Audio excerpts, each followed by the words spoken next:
ഇന്ന് നമുക്കേ നമ്മൾ first person, second person, third person പഠിച്ചില്ലായിരുന്നോ മുമ്പ്? അപ്പോൾ അത് എന്താണെന്നും അത് നമുക്ക് സിമ്പിൾ പ്രസൻറ്റ് ടെൻസിൽ, അതായത് സാധാരണ വർത്തമാനകാലത്തിൽ നമുക്കൊന്ന് പ്രയോഗിച്ച് നോക്കാം.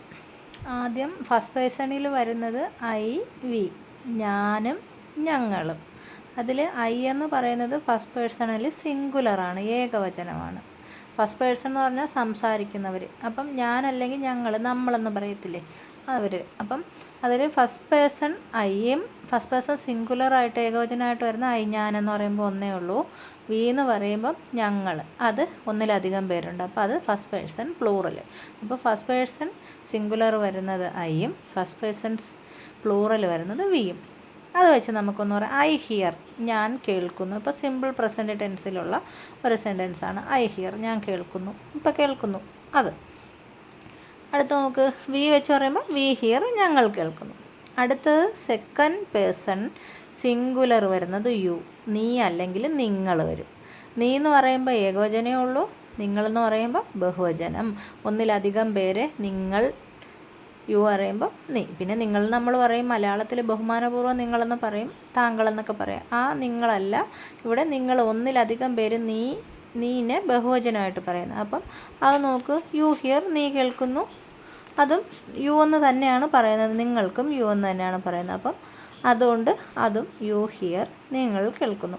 അടുത്ത നോക്ക്, തേർഡ് പേഴ്സണിൽ വരുന്നത് ഹി, ഷീ, ഇറ്റ്, ദേ, അതുപോലെ തന്നെ ആൻഡ് ഓൾ അതർ നൗൺസ്, മറ്റെല്ലാ നാമങ്ങളും ഏതാണ് ഏകവചനത്തിൽ വരുന്നതും ആയാലും ബഹുവചനത്തിൽ വരുന്നതായാലും തേർഡ് പേഴ്സൺ ആണ്. ഞാനും അല്ല, നിങ്ങളും അല്ല, മൂന്നാമനെയാണ് നമ്മൾ എന്താ പറയുന്നത്, തേർഡ് പേഴ്സൺ വരുന്നത്. തേർഡ് പേഴ്സണിൽ സിംഗുലറായിട്ട് വരുന്നത് ഹീ, ഷീ, ഇറ്റ്. അതുപോലെ തന്നെ മറ്റേത് ഏകവചനത്തിലുള്ള നാമം, അതായത് രാമോൻ, രാധ, രാജു, അങ്ങനെ വരുന്ന ഏതിൻ്റെയെങ്കിലും പേര് ഒരെണ്ണം മാത്രമായിട്ട് വരുന്നത്. അപ്പോൾ തേർഡ് പേഴ്സൺ സിംഗുലറി വരുമ്പം നമുക്ക് ഉദാഹരണം ഹി, അവൻ, ഹിയേഴ്സ്, അവൻ കേൾക്കുന്നു. മറ്റെല്ലായിടത്തും നമ്മൾ ഹിയർ എന്ന് പറഞ്ഞു, ഇവിടെ നോക്ക് ഹിയേഴ്സ്. ഈ ഹിയർ എന്നൊന്നും കടുപ്പിച്ച് പറയത്തില്ല, നമ്മൾ തുടക്കക്കാർ പഠിപ്പിക്കുന്നതുകൊണ്ടാണ് ഞാനത് പലതവണ പറഞ്ഞിട്ടുണ്ട്, ഞാനങ്ങനെ പറയുന്നത്. അപ്പോൾ ഹിയേഴ്സ്, അവൻ കേൾക്കുന്നു. അപ്പോൾ അവിടെ എന്താ എസ് വന്നതെന്ന് പറഞ്ഞാൽ, നമ്മൾ മുമ്പൊരു നിയമം പഠിച്ചിട്ടുണ്ട്, പഠിച്ചിട്ടില്ലാത്തവർക്ക് അല്ലെങ്കിൽ നമ്മൾ ഈ ക്ലാസ് കേട്ടിട്ടില്ലാത്തവർക്ക് വേണ്ടിയിട്ട് മാത്രം പറയുന്നതാണ്. സിമ്പിൾ പ്രസൻറ്റ് ടെൻസിൽ സബ്ജക്റ്റായിട്ട് വരുന്നത്, അതായത് കർത്താവായിട്ട് വരുന്നത് ഈ പറഞ്ഞ തേർഡ് പേഴ്സൺ സിംഗുലർ ആണെങ്കിൽ, തേർഡ് പേഴ്സണിൽ സിംഗുലർ വരുന്നത് he, she, it and all other nouns. ഇത്രയും ഏതെങ്കിലും സിംഗുലർ നൗണോ, ഹിയോ, ഷിയോ, ഇറ്റോ, ഇത് മൂന്നും വന്നാൽ എന്ത് ചെയ്യും, വെർബും സിംഗുലറാകും. വെർബിനെ സിംഗുലറാക്കാൻ നമ്മൾ വെർബിൻ്റെ ബേസ് ഫോമിൻ്റെ കൂടൊപ്പം എസ് അല്ലെങ്കിൽ ഇ എസ് ചേർക്കുന്നു. അപ്പം ഹിയറിൻ്റെ കൂടെ എസ് ചേർത്തപ്പോഴാണ് ഹിയേഴ്സ് എന്ന് വന്നത്, അവൻ കേൾക്കുന്നു.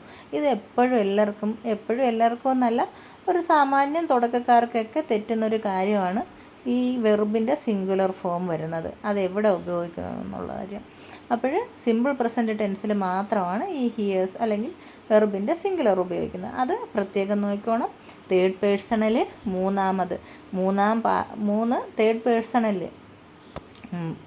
തേർഡ് പേഴ്സൺ വരുമ്പം അതിൽ സിംഗുലറായിട്ട് വരുന്ന സബ്ജക്റ്റ് വരുന്നെങ്കിൽ മാത്രമാണ് വെർബും സിംഗുലർ ആകുന്നത്, അവിടെ മാത്രമേ ഇതുള്ളൂ. അതേസമയം തേർഡ് പേഴ്സണിൽ സിംഗുലർ നമ്മൾ പറഞ്ഞു കഴിഞ്ഞല്ലോ, തേർഡ് പേഴ്സണിൽ പ്ലൂറൽ വരുമ്പോൾ ദേ, അവർ മൂന്നാമരാണ്. അപ്പോൾ ആ ദേ വരുമ്പോൾ അവിടെ ഹിയറാണ് വന്നത്, ഹിയേഴ്സ് അല്ല.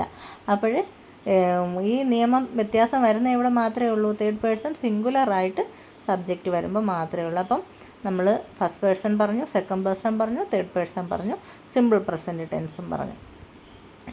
ഇതിത്രയും സിമ്പിൾ പ്രസൻറ്റ് ടെൻസിൽ നമ്മൾ അപ്ലൈ ചെയ്തതാണ് ഈ ഉദാഹരണ സഹിതം കാണിച്ചിരിക്കുന്നത്.